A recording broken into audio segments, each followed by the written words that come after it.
Hi. First question is, how is Hannah Eurlings doing? How is Hannah? Yes. Yeah, she's not fully fit, so she will not be available for the game tomorrow. Okay. Did she have an accident on training yesterday? No, I don't think I'm going to go into details when it comes to her injuries, but she's not fully fit. Okay. Are all the other players fit to play? Yes. Okay.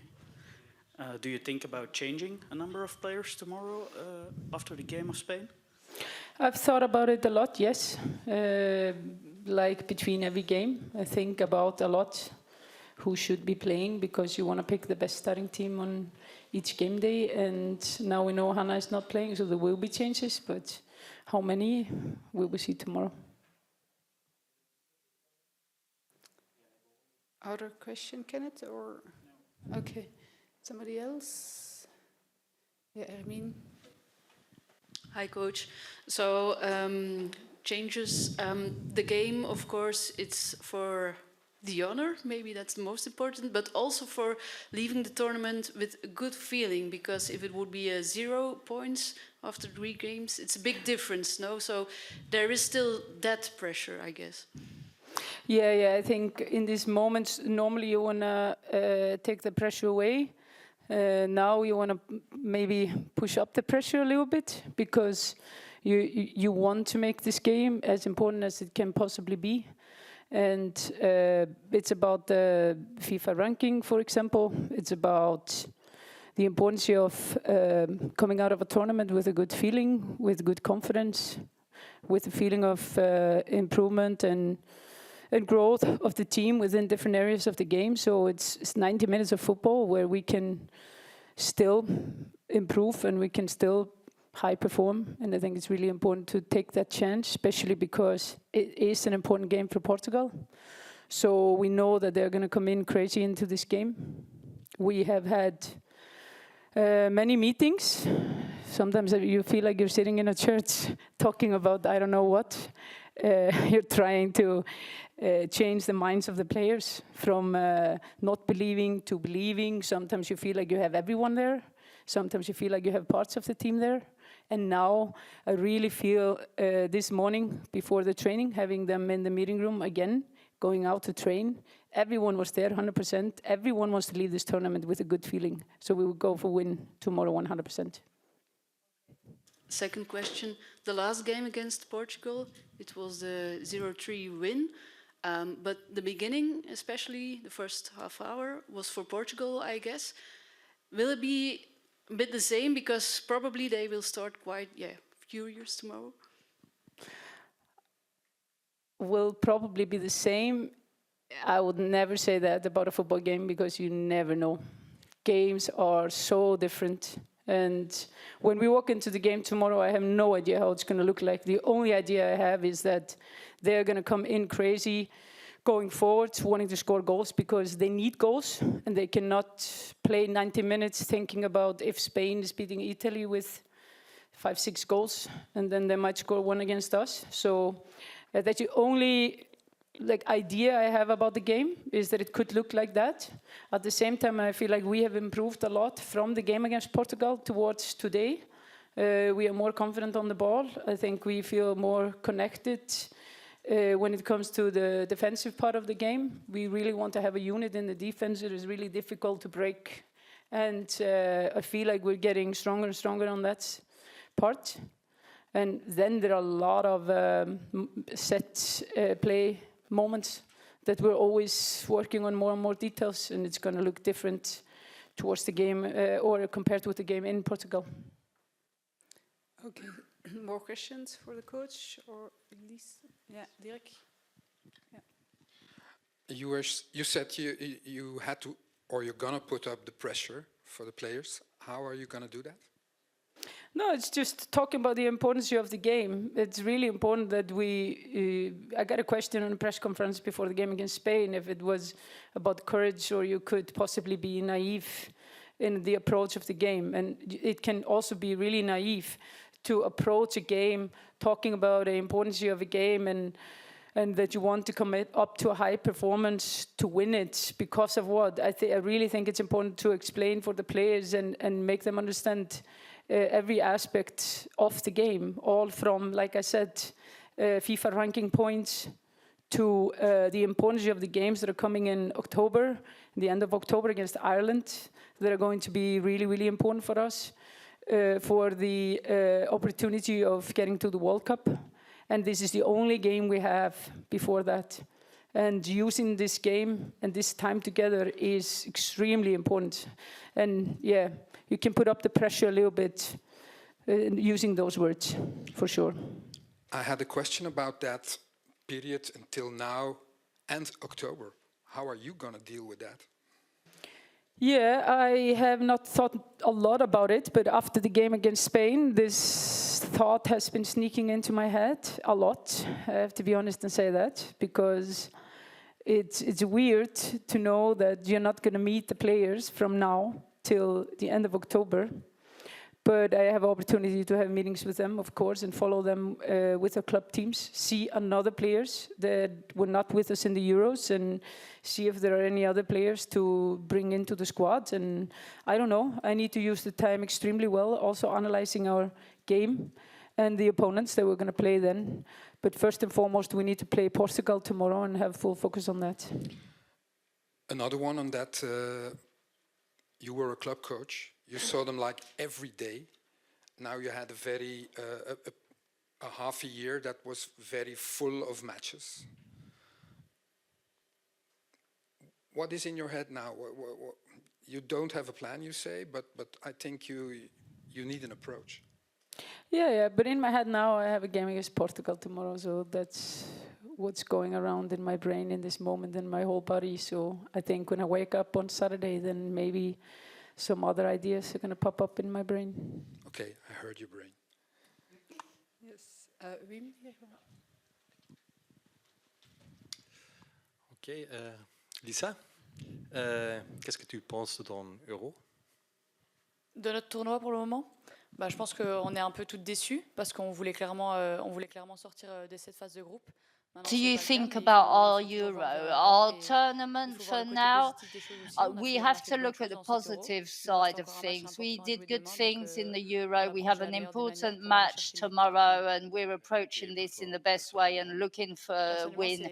And for you personally, for me, it's hard to say because we're just coming out from 2 losses. I would say that for now, it's a good experience. I was able to make progress, and tomorrow is an important match where I want to show that the other players can count on me. What is the feeling amongst the team at the moment? So the feeling, I think we've turned a page over not progressing to quarterfinals. We prepared for a long time. We worked a month and a half together. It took a long time. There were highs, there were lows. But now the team is focused on tomorrow's match. And what are your expectations?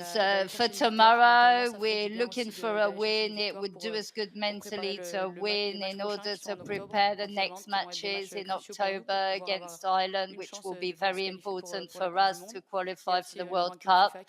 There's also the FIFA ranking that's very important for us. So tomorrow is a very important match to win. Thank you. Lisa, l'un après l'autre, demain sera votre 3e. Donc je pense que maintenant... So tomorrow it will be your 3rd match, so we can say that you're the number 1 of the Red Flames. What does that mean for you and change for you? Well, you'll have to ask the question to Elísabet as for whether I'm number 1 or not. So I started the Euro, I've been working for years for this, so reaching this goal is clearly something very positive for me, and I'm going to draw lots of experience from this Euro and sharing this experience with the Belgian squad. Unfortunately, we didn't reach the level we wanted to reach, and tomorrow we will end by a beautiful match. What are your feelings regarding the two matches that you played with the Red Flames here in Switzerland? So first match against Italy, I thought we played a good match. We played 60 really good minutes and we proved some good things. We worked on building from the back, that was good.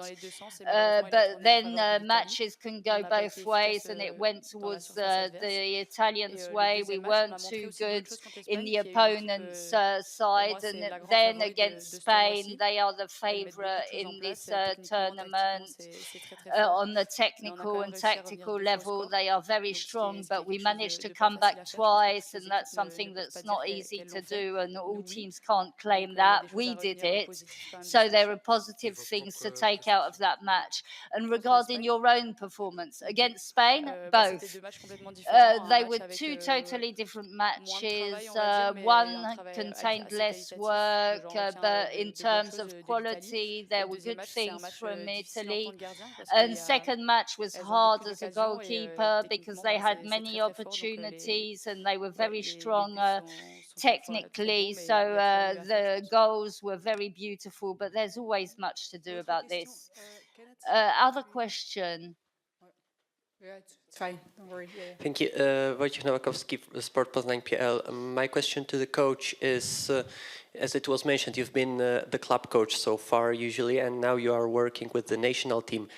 Did you have such a situation as the club coach that you did not agree with the national team coach of one of your players? And after those few months as the national team coach, do you understand now that the differences and the other point of view?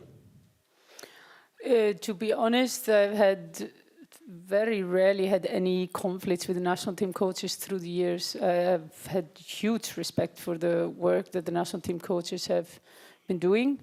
I've had maybe opinion on sometimes that I would have wanted to see the national team coach on more games with my team. We were one of the smaller teams in the league. Not having many national team players, and through 15 years of training Kristianstad, I had maybe 11, 12 years with a non-national team player, and I felt maybe that they could come and see more games that we played to see if there were players on the way. And that's the biggest, maybe the thing that I took with me into this job, that I promised myself I would see the smaller teams as much as the bigger teams, and I've really kept that promise to myself. Yeah, Kenneth, and then after, no. Pour Lisa, est-ce que tu vois une évolution là dernièrement? For Lisa, can you see a change with the new coach? Yes, we clearly saw a change. We've worked on different things. Now the tactical aspect is different, the mental aspect is different, and that's what the coach is trying to bring us. And we can see progress there, so it's hard to see results yet. We see some, but I think these things take time. They're not easy to set up, and you can't get everything in one go. So this will take time, but we're on the right track. And yes, there are good things to take away from this. Oui, bonjour. J'ai deux questions. Yes, hi. Two questions in French for Lisa. So your adventure here in Sion is about to end. What can you tell us regarding the organisation and the welcome, and what about the Belgians' support? So first of all, the welcome in Sion. We were very welcome. Our camp was wonderful. We were well set up. We had the pitch next door. People were very welcoming. And we saw that Switzerland had very good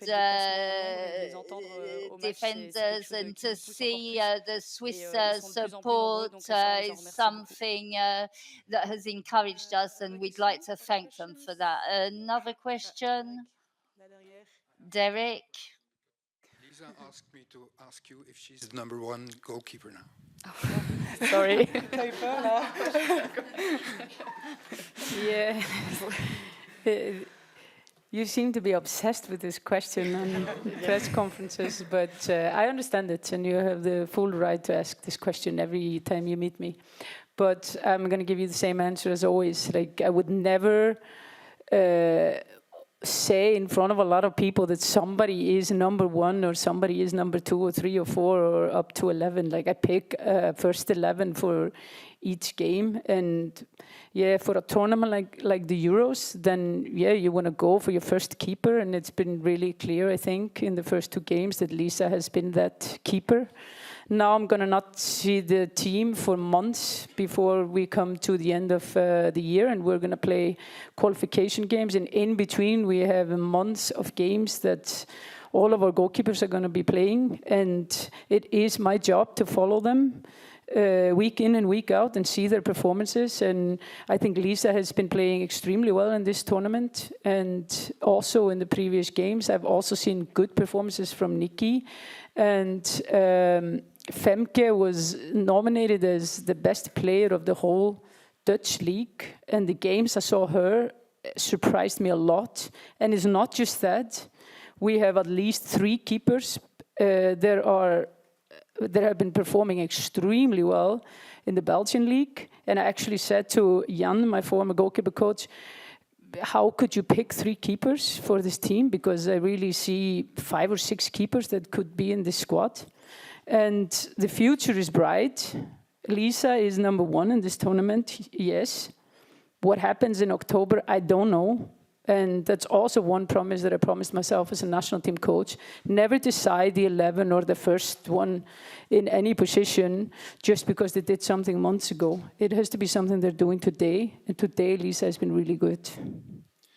We've always been a nation of great goalkeepers. Thank you very much. Thank you. Thank you. See you all tomorrow. Thank you. Dank je wel. Tot morgen.